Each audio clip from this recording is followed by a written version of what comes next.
Yesterday, feel like we got acclimated, a little bit, and so just look forward to being ready to go. Bill, other than special teams, can joint practices be almost more valuable in training camp than preseason games? Yeah, I think they're valuable in the kicking game too. So, yeah, there's a ton of value. Of course, the contact's less, so you can put more players out there longer, and I'd say have less concern.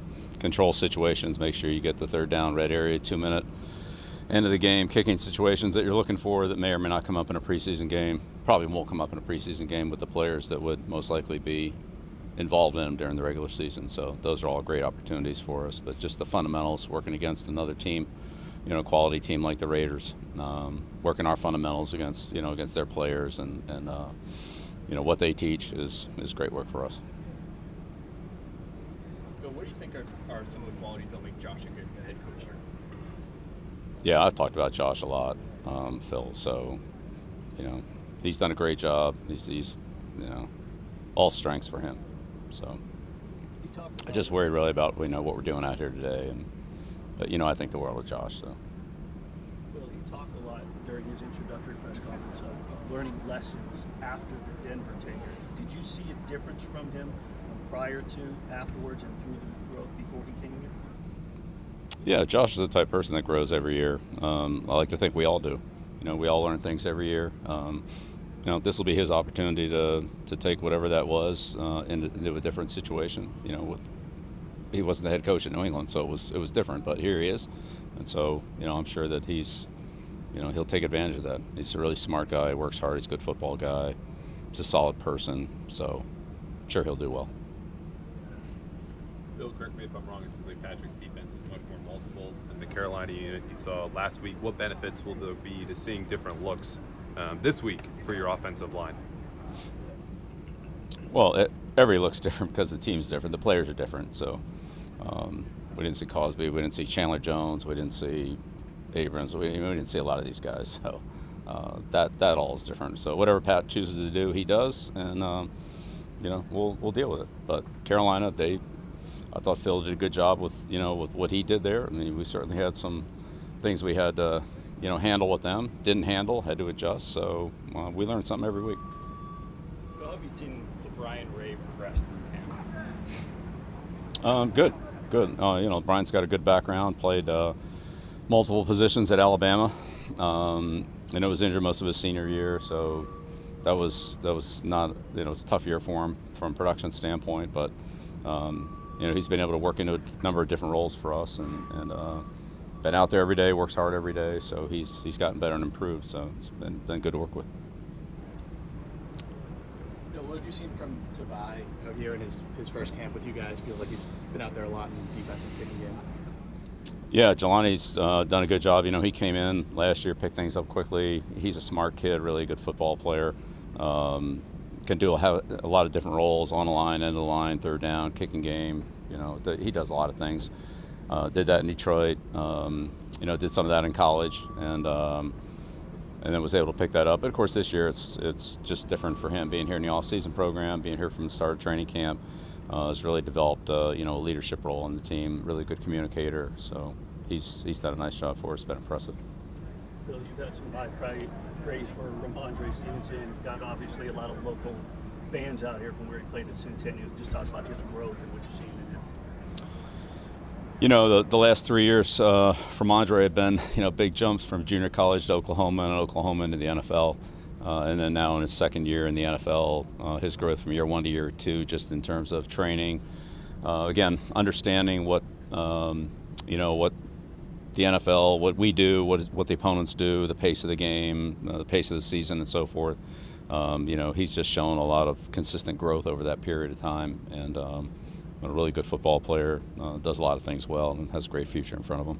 Could you talk about growth? Barrimore is the guy who really shined at Alabama. You drafted him, obviously, and he had a good rookie season. Now he's transitioning to his second year. What's the most significant growth that you've seen in his game from year 1 to year 2? Yeah, same thing for all those guys, really. That first year to second year is, first of all, they have a much better idea of what the length of the season, what the pace of the season is, the spring, the break, training camp, the length of the regular season. the daily competition in the NFL that's different than college, when most of these guys are just better than everybody else. They're just better than them. So it's a daily competition, then understanding what we do, and then understanding what goes on the other side of the ball, how other opponents play, techniques, schemes, matchups. And so a year of all that is like 2 graduate courses. It's like getting a MBA and then a doctorate in football. They grow tremendously, and now they have that. So there'll still be growth, but it'll be probably a little more incremental than that big jump from year 1 to year 2. No different than when any of us took our first job, and after a year on the job, you just know a lot more than you did when you walk in there and you don't know anything. You think you do, but you really don't. Coach, what makes Duron Harmon such a ball magnet, a guy that just finds a way to go get the ball? Yeah, Duron's a smart, instinctive player. Always has been. Well coached at Rutgers. Coach Schiano played a really good secondary there, and it has a really good feel for the game, instinctively reading the quarterback, understanding patterns and situations. He's a smart football player. Bill, how much did it help you to be able to get out here yesterday as a team before the joint practices? Yeah, it's good to be out here. We had a good day of work. We got a lot of things covered. Traveled all day Sunday, so we're able to get out here and have a productive day, and come out here and do it again. Bill, did you ever think that Las Vegas would be an NFL city and have facilities like this? Facilities here are incredible. This is the Taj Mahal of a football facility. So,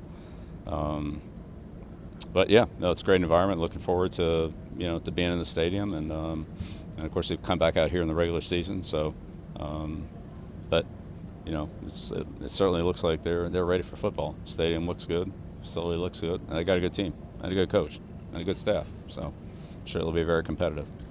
To piggyback on that, as Cassie said, in terms of Las Vegas, there was such a stance 10, 15 years ago. Couldn't even put ads on for Las Vegas just to visit Vegas on the Super Bowl. Obviously, with the gambling aspect, now it's embracing that. As far as Las Vegas as a whole, just embracing, and the NFL embracing Vegas. Your thoughts on that?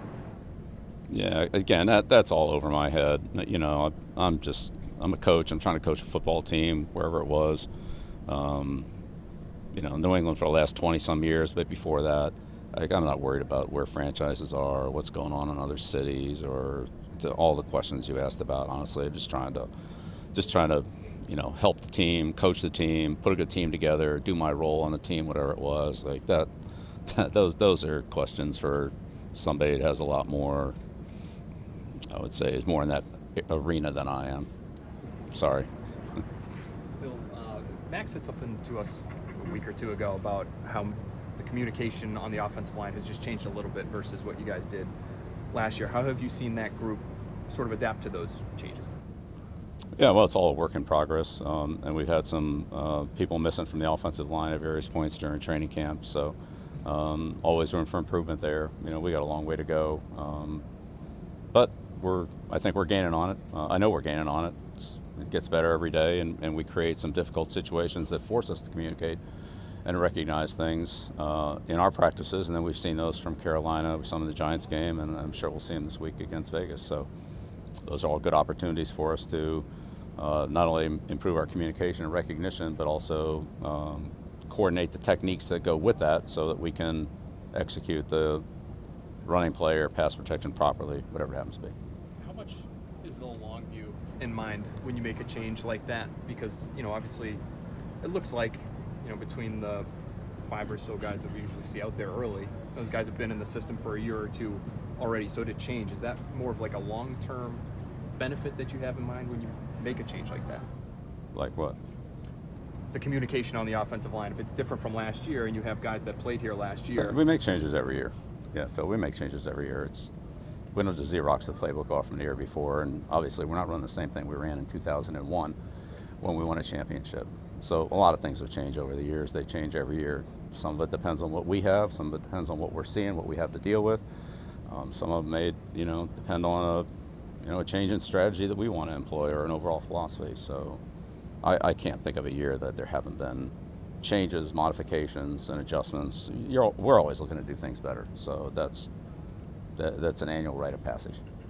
Bill, at this stage of your career, your resume speaks for itself, your impact on the game. So when Josh and Dave have come here, almost every press conference, they've reaped praise on you and appreciation for what you've done. What does it mean now, with all your success, to have guys that actually appreciate what you did for them? Well, look, it's nice. I mean, nobody has more respect for Josh McDaniels than I do.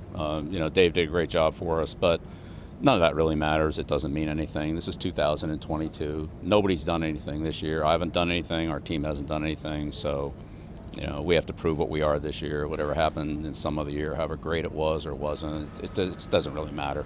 We're not living in the past, and it doesn't make any difference. We'll see what we do this year, and that's what we're out here, working for. I got a lot of work to do. I have a lot of responsibility. So does everybody else on the team, and we're all trying to get ready to play in the regular season and perform at a high level. So I appreciate the compliments, but really none of that matters. It's not in 2022. That's all in the past. Thank you, though. Bill, you talked about Ramondre's growth in pass protection. Ramondre and even Damian, with regards to his improvement in that area, how much have you seen from them, and how do you describe from even year 1 to year 2, year 3 in the NFL, how difficult it is for running back and pass protection? Well, pass protection in the NFL it's a hard job, period. We've been fortunate. We've had, some of the best third down backs that you could possibly have, from Kevin to Shane for 3 years to James White. And when you look at those guys combined over that period of time, there were very, very few mistakes on anything. Assignments, execution, decisions, all of which they had a lot of. And those players primarily played on third down. When you play players on every down, then you're looking at a different type of player and a different set of responsibilities. Some of those are advantages for us. Some of them may not be advantages, but those guys have all improved. But but it's a lot. They're looking at all 3 downs, not just really third down. And so we have to plan accordingly on that. There's at running back, there's always work to do. There's always things to improve in. Pass protection's high on the list, so is route running, and of course reading the blocks and understanding the tempo and the guys that are blocking in front of you. How the double teams of these 2 guys are different than double teams of these 2 guys, and things like that. So they rely a lot on what happens in front of them. Just like safeties do. Safeties rely a lot on what happens in the front 7 and where they go, where they fit, how quickly they do it, and so forth. So it's not just what they do, it's how they integrate into what happens in front of them. And that comes with a lot of experience and teamwork and reps. And so that's, let's say, where we are at that position. Again, very similar to the safety position on defense. Okay, all right, thanks a lot. Thank you.